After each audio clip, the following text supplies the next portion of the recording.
రఘురామాచార్య స్వామి వారి గురించి 2 మాటలు మాట్లాడాలనిపించి ఆయన ప్రార్థించాను. మా నాన్నగారు అంటే శ్రీభాష్యం అప్పలాచార్య గారు ఉపన్యాసాలు చెప్తూ ఉంటే మానాప్రగడ శేషసాయి గారు వారు వచ్చి ఒక మాట అన్నారు. శబ్దమంచరిలో దీనికి మొదటి శబ్దం తప్ప తర్వాత రాదండి అంటే ఏమిటి, రామశబ్దం తప్ప మరో శబ్దం రాదండి దీనికి, కనుక రామశబ్దంతో ఆగిపోయింది చదువు అన్నాడు ఆయన మాస్టర్ గారు. అలాగే మా మురళీకృష్ణమాచార్య స్వామి వారికి దాసనిధి శతకంలో ఒక్క శ్లోకము ఒక్క పద్యమే వచ్చు, మిగతా ఏడు రావు.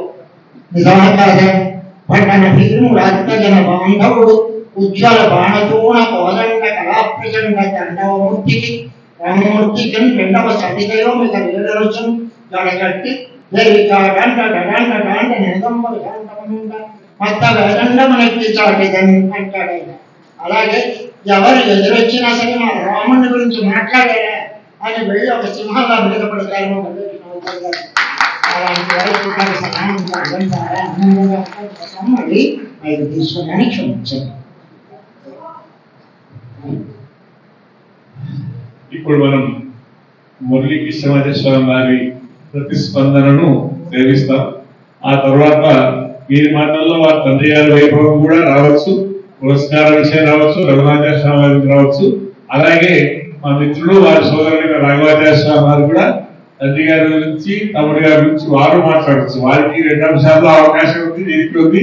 కాబట్టి మనం హాయిగా మంచి ముఖ్యమైన సందర్భంలో మనం శ్రద్ధగా సమయాన్ని గడుపుదాం.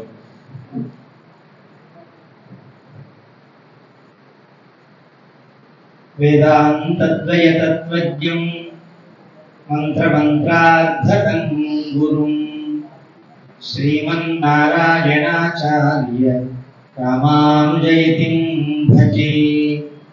భారద్వాజ కులాబ్ధీందుం వేద వేదాంత పారగం శ్రీవేంకటార్య సచ్చిష్యం నృసింహార్య గురుం భజే.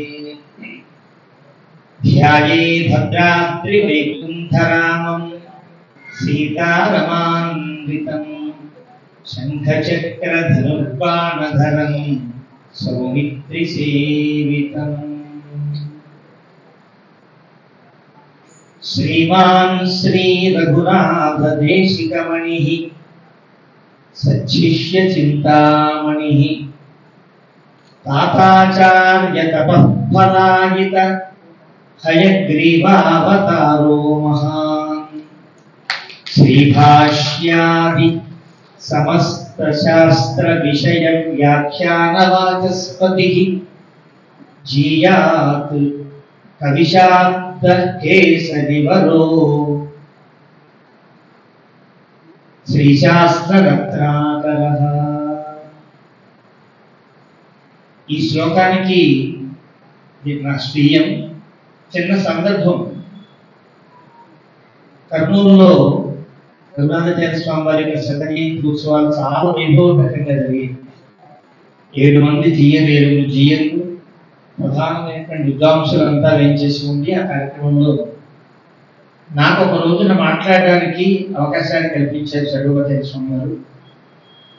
తమాషా అంటే వారి శ్లోకం ఏదన్నా చెప్పాలనే ఉద్దేశంలో వారు ఇచ్చిన పుస్తకంలో ఒక శ్లోకం చూసుకుని నాకు వచ్చేసింది ఆ శ్లోకం అనుకుని వేదిక మీద కూర్చున్న తర్వాత నేను చెప్పే సమయానికి నాకు ఆ శ్లోకం గుర్తులేదు. నిజంగా నేను మాట్లాడడానికి ముందు ఒక 5 నిమిషాల సేపు వెంకటాచార్య స్వామి వారు మంగళ వెంకటాచార్య గారు మాట్లాడుతున్నారు. వారు మాట్లాడుతున్నప్పుడు అనుకుంటున్నాను నేను శ్లోకం చెప్పాలనుకున్నా కదా, ఏమిటా శ్లోకం గుర్తులేక నేను చదివిన శ్లోకంలో ఉండే 2-3 పదములు అందుకుని అప్పటికప్పుడు స్వామివారి మీద శ్లోకం చెప్పగలిగే ఒక అదృష్టం, ఒక మిరాకిల్, ఆశ్చర్యం కలిగింది నాకే. ఒక 5 నిమిషంలో ఈ శ్లోకాన్ని అనుకుని వారి బిరుదులన్నీ అందులో వచ్చేటట్టుగా అనుకోవడం అనేది అదొక చాలా గొప్ప సందర్భంగా భావించి ప్రకటిస్తున్నాను. ఈ వేదిక మీద చాలా పెద్ద, చాలా అద్భుతమైన వ్యక్తులు, అంత మహావిద్వాంసుల ముందు ఇలాంటి సత్కారం అందుకోవడం ఆనందంగా ఉన్నది. పక్కన పెడితే చాలా సిగ్గుగా పడుతుంది. ఎందుకంటే రఘునాథాచార్య స్వామి వారి యొక్క పురస్కారాన్ని పొందగలిగే భాగ్యం నాకు ఈ జన్మకు వచ్చే అవకాశం ఉంది. ఎందువల్ల అంటే వారు విద్వత్తులు, చాలా గొప్ప మహనీయులు. అలాంటి రఘునాథాచార్య స్వామి వారి యొక్క శత జయంతి ఈ ఉత్సవములలో ఈ వేదిక మీద ఉండేటువంటి పెద్దలందరి శ్రీపాదాలకి సాష్టాంగ దండప్రణామాలు ఆచరిస్తూ, రఘునాథాచార్య స్వామి వారికి, గోపాలాచార్య స్వామి వారికి నేను చిన్నతనంలో ఉండగా ఒక చిన్న సంఘటన జరిగింది. మరిగడ్డపాలెంలో సభలు పెట్టారు. అప్పుడు రఘునాథాచార్య స్వామి వారు ఆ సభలకు వచ్చారు. అధ్యక్షులేమో గోపాలాచార్య స్వామి. అప్పట్లోనే సాతులూరు గోపాలకృష్ణాచార్య స్వామి వారు యువకులుగా ఉండి అప్పుడే ప్రవచనాలు వారు ప్రారంభం చేస్తున్న రోజులు నేను చాలా చిన్నవాడిని. ఆ సమయంలో రఘునాథాచార్య స్వామి వారు ఉపన్యాసం చెబుతూ గీతి శీఘ్రీ శిరకంపి తథా లిఖిత పాఠక అనే ఒక శ్లోకం ఉంది. పాణిని శిక్షలో ఉత్తమ విద్యార్థి యొక్క లక్షణమేమి, అధమ విద్యార్థి యొక్క లక్షణమేమి, రెండు ఆ పద్ధతులలో బాగా సాగదీసి పలికేవాడు, శీఘ్రి గబగబా వేగం పలికేవాడు, శిరకంపి అనవసరంగా ఆ స్వరానికి సంబంధం లేకుండా తలకాయలు చూసేవాడు, తథా లిఖిత పాఠక అంటే చూసి చదివేవాడు అని శ్లోకంలో ఒక 6 లక్షణాలు చెప్తారు. 6 లక్షణాలు కలిగిన వాడు పాఠకాధముడు. శిరకంపి తథా లిఖిత పాఠక అనర్ధజ్ఞ అల్పకంఠశ్చ షడేతే పాఠకాధమాః. ఈ శ్లోకం మరి సందర్భంలో చెబుతూ తథా లిఖిత పాఠక అని పెడితే ఇలా రఘునాథాచార్య స్వామి వారు తథా అలిఖిత పాఠక చెప్పారు. చెబితే ఉపన్యాసం అయిన తర్వాత గోపాలాచార్య స్వామి వారు తెలిసే ఉంటుంది, అది అలిఖిత పాఠక కాదు లిఖిత పాఠక అని అన్నారు. వారంటే వీరు ఎక్కుంటారా? రంగాచార్య స్వామి వారి పెద్దల్ని నిలబడి అయ్యా ఇది అని చెప్పగలిగితే వారు గొప్పగా ఆనందించిన ఆత్మీయులు. వారి యొక్క చరిత్ర అద్భుతం. ఈ తెలుగునాట ఉండే అన్నగాచార్య స్వామి వారు రఘునాథాచార్య స్వామి వారు, తమిళనాట ఉండే రఘునాథాచార్య స్వామి వారు అన్నగాచార్య స్వామి వారు, అంత మహనీయులు కదా. అలాంటి సమయంలో కాదు అలిఖిత పాఠక అని నేను అన్నాను. రఘునాథాచార్య స్వామి చాలా పెద్దలు, చాలా గొప్ప విద్వాంసులు, అధ్యక్షులు, పెద్దలు, కానీ ఇలా అది మాట అన్నారు. అనగా అలిఖిత పాఠక అన్నారు. అయిపోయింది. తర్వాత ప్రమాణాలతో వారు పంపిస్తే వారు తర్వాత ఉపన్యాసంలో చెప్పిన మాట ఏంటంటే ఎంత అద్భుతమైన పండితులు అని కీర్తించారు. అక్కడ అలిఖిత పాఠక అంటే అర్థమేమి అంటే లిఖిత పాఠక అంటే చూసి చదవడం కాదు, పుస్తకంలో లేనిది చెప్పడము అని అర్థాన్ని, అద్భుతమైన అర్థాన్ని ఇచ్చారు. ఇది ఎక్కడి నుంచి వస్తుంది ఈ పద్ధతి? భగవద్ రామానుజ సంప్రదాయం బాగా తెలిస్తే వస్తుంది. ఎందుకు మాట్లాడుతున్నానంటే భగవద్గీత చాలా గొప్పది. భగవద్గీత మన సనాతన ధర్మానికే అద్భుతమైన గ్రంథం. సనాతన ధర్మాన్ని మరొకదాన్ని పక్కన పెడితే మన సంప్రదాయానికి శిరోభూషా స్థానీయమైనది భగవద్గీత. మన సంప్రదాయం అంతా భగవద్గీతలో ఉంది. భగవద్గీతని ఎవరు ఎలా వ్యాఖ్యానం చేసినా మన సంప్రదాయాన్ని నిలుస్తుంది, మన సందేహం లేదు. అలాంటి భగవద్గీతలో ఒక శ్లోకాన్ని అనంతరాచార్య స్వామి వారు ఒక వ్యాసంలో ఇచ్చారు. తేషాం సతతయుక్తానాం భజతాం ప్రీతిపూర్వకం దదామి భక్తి యోగంతం ఏన మాముపయాంతి తే. ఈ శ్లోకం సంస్కృతం వచ్చిన వాళ్ళు కొంత పండితులైన ఎవరైనా ఒకే రకంగా వ్యాఖ్యానం చేస్తారు. తేషాం అలాంటి వారికి, ఎలాంటి వారికి? సతతయుక్తానాం భగవంతుడితో నిత్యము సంబంధము అభియుక్తులైన వారికి, భజతాం ప్రీతిపూర్వకం ప్రీతిపూర్వకముగా భగవంతుడిని కీర్తించే వారికి, దదామి భక్తి యోగంతం నేనే భక్తి యోగాన్ని ఇస్తానయ్యే వాళ్ళకి, ఏనమా ఉపయాంతితే వాడు నన్ను పొందేటట్లుగా. ఇది భగవద్గీత ఉండే శ్లోకం. ఎవరైనా ఇలాగే వ్యాఖ్యానం చేయాలి, అక్కడి నుంచి అవకాశం మాకు కనిపించదు. ఆదిశంకరుడు ఇదే వ్యాఖ్యానం చేశారు. కానీ భగవద్ రామానుడు ఒక అందమైన వ్యాఖ్యానం చేశారు. ఏమా వ్యాఖ్యానం అంటే తేషాం సతతయుక్తానాం భజతాం తేషాం ప్రీతిపూర్వకం భక్తి యోగం దదామి ఏన మాముపయాంతి. చాలా గొప్ప అర్థం. నిత్యము నన్ను భజించే వారికి నేను ప్రీతిపూర్వకముగా బుద్ధి యోగాన్ని ప్రసాదిస్తాను అని ప్రీతిపూర్వకం అనే పదాన్ని ఉత్తర భాగంలోకి చేర్చి భగవంతుని యొక్క కళ్యాణ కూడా అతిశయంగా చెప్పారు. చాలా అద్భుతమైన వ్యాఖ్య. అంటే మనం ఎప్పుడన్నా అంత ప్రీతిపూర్వకంగా భజిస్తాం మనకి తెలియక. ప్రీతిపూర్వకంగా భజించుట అనేది మనకు సాధ్యమా? అస్సలు సాధ్యం కానీ కాదు. ప్రీతిపూర్వకం అంటే అర్థం సేవ చెయ్యకుండా ఉండలేని స్థితి కలగడం. ఏదో సేవ చెయ్యాలి, ఏదో ఆరాధన చెయ్యాలి, మా గురువుగారు చెప్పారు, పెద్దలు చెప్పారు అని చేయడం కాదు. లోపల నుంచి ప్రీతి తోస్తే ఆగలేక చేసే భగవత్ సేవకే సేవానికి. అలాంటి సేవ మనం పొందే అవకాశం ఉండదు. ప్రీతిపూర్వకంగా మనం చేయలేదు. చెయ్యాలనుకున్నా మధ్యలో బ్రేక్ అవుతుంది. తైలధారాలతో అవిచ్ఛిన్నం కాకుండానే భగవంతుడు ఎంత గొప్ప కళ్యాణం అంటే కేవలం ఆయన ఆశ్రయించిన వాళ్ళకి ప్రీతిపూర్వకముగా భక్తి యోగాన్ని తానే ప్రసాదించి ప్రీతిపూర్వకమైన కైంకర్యాన్ని పొందేవాడు భగవంతుడయ్యా అని రామానుజుల వారు అద్భుతంగా వ్యాఖ్యానించారు. ఆ వ్యాఖ్యానాన్ని మళ్ళీ తరువాతి కాలంలో ఇద్దరు తప్పు పట్టారు. అద్వైత సంప్రదాయంలో ఉండేవారు ఏమంటారండి, పూర్వభాగంలో ఉండే పదాన్ని ఉత్తర భాగంలోకి దాగి ఏదో తమాషాగా చెప్పారు అని అంటే దానికి వేదాంత దేశకులు తాత్పర్య చరిత్రలో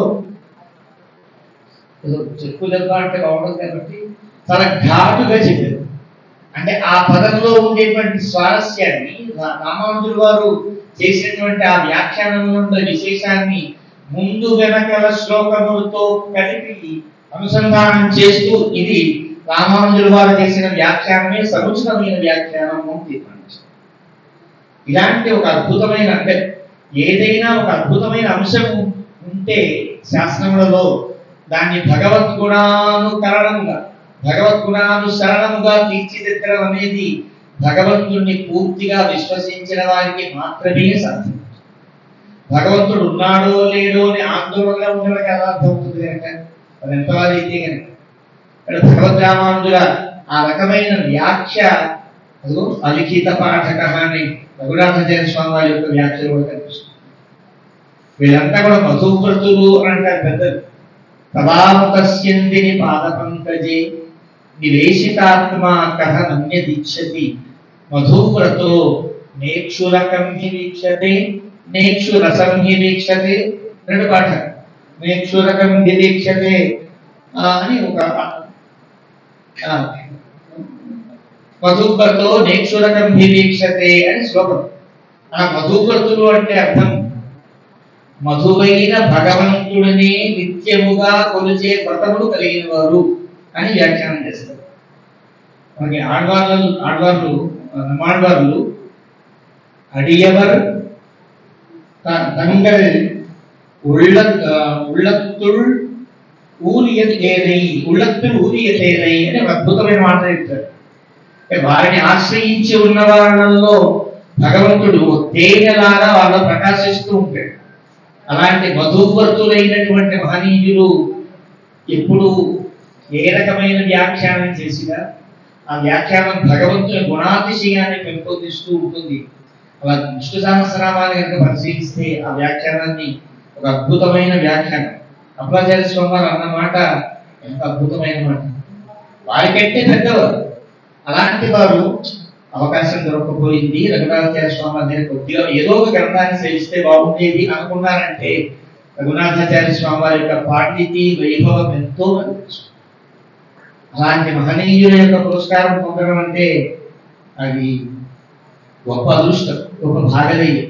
కానీ వ్యక్తిగతంగా అర్హత లేకపోయినా అర్హత కలిగిన పెద్దలంతా వెనకాల కూర్చుంటే నేను పొందడం అనేది వాత్సల్యంగా వాళ్ళంతా నాకు అనుగ్రహించిన అనుగ్రహంగా భావిస్తున్నాను. నాకు ఈ యోగ్యతను ప్రసాదించిన వారు మా తండ్రి గారు. వారి గురించి కూడా కొద్దిగా చెప్పమన్నారు కాబట్టి చెప్తాను. ఒక చిన్న అంశం చెప్తాను. మళ్ళీ వారి ద్వితీయ కుమారులు మా అన్నయ్య గారు వారి గురించి చెప్పవలసి ఉన్నది కాబట్టి భద్రాచలంలో స్థానాచార్యులుగా వారు కార్యం చేస్తున్నారు. అప్పుడు 8 సంవత్సరాలకు కొన్ని రోజులు అయ్యాయి. గోపాలాచార్య స్వామి వారు, పెద్దజీవి స్వామి వారు కూడా ఉత్తరం రాశారు. ఏమని అంటే, నడిగట్టపాలెంలో శ్రీమన్నారాయణ వేద వేదాంత విద్యాలయము అని సంస్థ పెడుతున్నాము, పాఠశాల. వేదం చెప్పాలంటే వైష్ణవుల్లో ఉండే మీరు తప్ప ఇక్కడ చెప్తారు, మీరు వచ్చి ఇక్కడ అధ్యాపకులుగా ఉండవలసినది అని ఉత్తరం రాశారు. అప్పుడు వాళ్ళు ఉద్యోగంలో ఉన్నారు. ఒక్క ఏడాది చేస్తే కనుక జీవితాంతం పెన్షన్ వస్తుంది. కానీ అప్పుడు వారికి అక్కడ 650 రూపాయలు జీతం భద్రాచలంలో ఆ రోజుల్లో. జీవిస్వామి వారు 350 రూపాయలు ఇస్తామని చెప్పారు. వారు ఉద్యోగాన్ని విడిచిపెట్టి నగడిపాలెం వచ్చేసారు. కారణం ఏంటి అంటే, పెద్ద జీవిస్వామి వారు తీస్తే వెళ్ళకపోతే అది వారి యొక్క ఔన్నత్యం. అలాంటి వ్యక్తుల యొక్క దైహిక సంబంధం ఉన్నది కాబట్టి ఇంతమంది పెద్దల్లో కూర్చొని ఈ మాట్లాడగలిగే యోగ్యత లభించింది. నాకు ఈ అవకాశాన్ని ఇచ్చినటువంటి, ఈ అదృష్టాన్ని కల్పించినటువంటి పెద్దలందరికీ కూడా శిరస్సు వచ్చి పాదాభివందనాన్ని ఘటిస్తూ చేసింది.